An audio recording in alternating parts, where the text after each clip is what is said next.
Let us now turn our attention to a tale from an age of sweeping romance and rather sinister enchantment.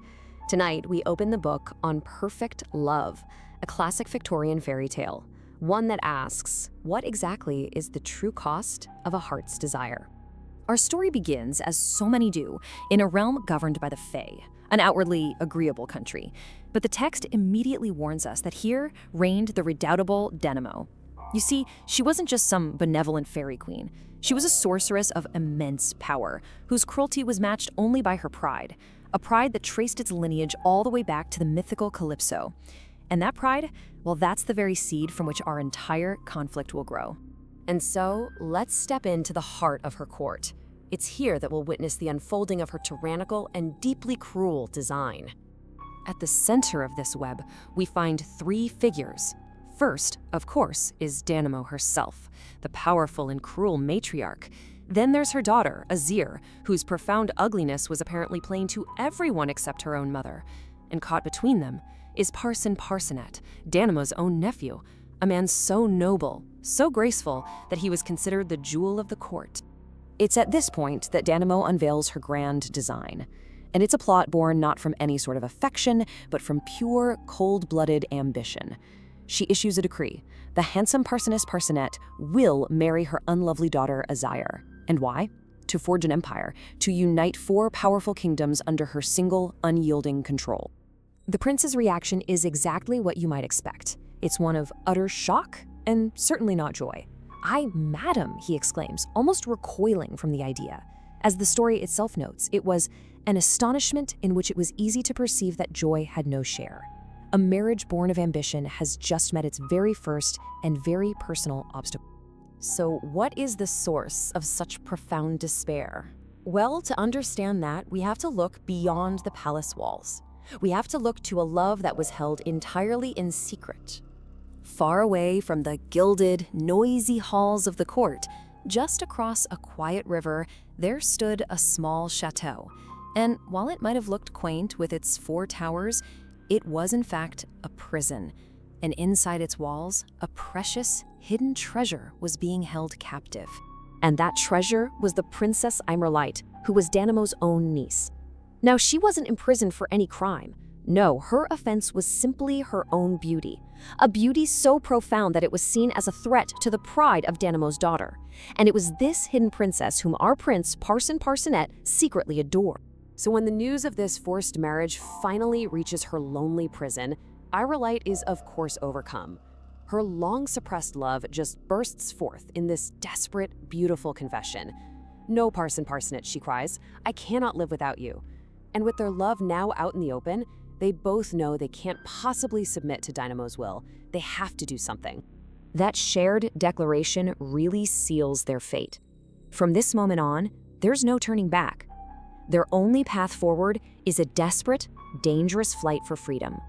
Help arrives in the form of a magical gift sent from a benevolent fairy named Favorable. It's a ring, you see, forged from 4 different metals, and each metal holds a powerful spell. Iron to command the gnomes of the earth, silver to part the waters, brass to conjure a wall of cleansing fire, and a final, unknown spell meant for the sylphs of the air. This ring isn't just a piece of jewelry, it's their one and only lifeline. But love, well, love in its impatience can be tragically reckless. During a grand ball, Parsonet is just so overcome with this burning desire to speak with Imerlite that he makes an ardent wish, just for a single moment alone with her. The magic works, of course, but it comes at a terrible price. The very first spell, the Wish of Iron, is spent. It is a fateful and deeply foolish mistake. Their flight begins under the cover of darkness. But Dynamo's fury is swift. Their escape won't be easy. It's going to be a desperate journey through the very elements themselves, starting with the realms of earth and water. Hot on their heels is the cruel Prince Ormond, the suitor Dynamo had originally chosen for Imerlite. With his men closing in, Parsonet has no choice but to use his second wish. He cries out for Imerlite's safety, and the very earth splits open before them.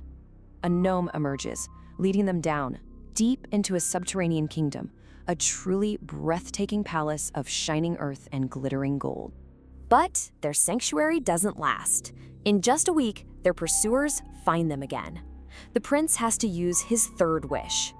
In an instant, the solid ground beneath them vanishes, replaced by a vast expanse of water. A beautiful naiad rises from the depths, and she guides them into her realm. A stunning palace made of falling water, its grottos crafted from shimmering shellwork and coral. They've found safety again, but only for a moment. Their magical escapes are nearly gone. With just one wish left, they are forced into their final sanctuary, the incandescent kingdom of flame. Cornered again by Ormond's guards, Parcenet is forced to use his final desperate wish. A great wall of fire rises to the clouds, cutting them off from their enemies. They are then drawn into the Palace of the Salamanders, a magnificent structure made entirely of flame. A flame that had all the brilliance of fire, but none of its unbearable heat. But even this incredible sanctuary is temporary. After 7 days, they have to face the world again. Parcenet looks down at his ring, now completely stripped of its power, and he sees that new words have been mysteriously engraved upon it. It's a chilling message, a pronouncement of their fate. You have wished too soon. The consequence of that first, thoughtless wish at the ball is now brutally clear. Without magic, the prince is completely helpless. The magnificent saber that Danamo herself had given him, a blade enchanted to be used against any enemy except her own forces. It shatters into 1,000 pieces with the very first blow. Their final defense is gone. They are disarmed, overwhelmed, and captured. Their desperate flight has ended in absolute failure, and what follows is the cruelest test of all, the final trial of love. Danamo's vengeance is not swift, it's torturous. She devises a truly wicked spell. She sends Irolite 2 enchanted lamps with one simple command. One of them must always remain lit. The princess soon discovers the horrific truth of this choice. You see, the golden lamp, its flame preserves the life of her beloved prince. But the crystal lamp, its flame consumes her own life, moment by moment. Faced with this absolutely impossible choice, Irolite doesn't hesitate for a second. Her love is absolute. She allows the golden lamp, the lamp of her prince's life, to go out. And from that day on, she lights only the crystal lamp, willingly watching her own life fade day by day, just to ensure that Parcenet lives on. And in one last cruel twist, the prince is left to languish in his dungeon, fed the lie that Irolite has betrayed him. So as he despairs, her very life force is dwindling with the flame of that crystal lamp. All of their hope now hangs on a single desperate question. Would help arrive before that final flame was extinguished?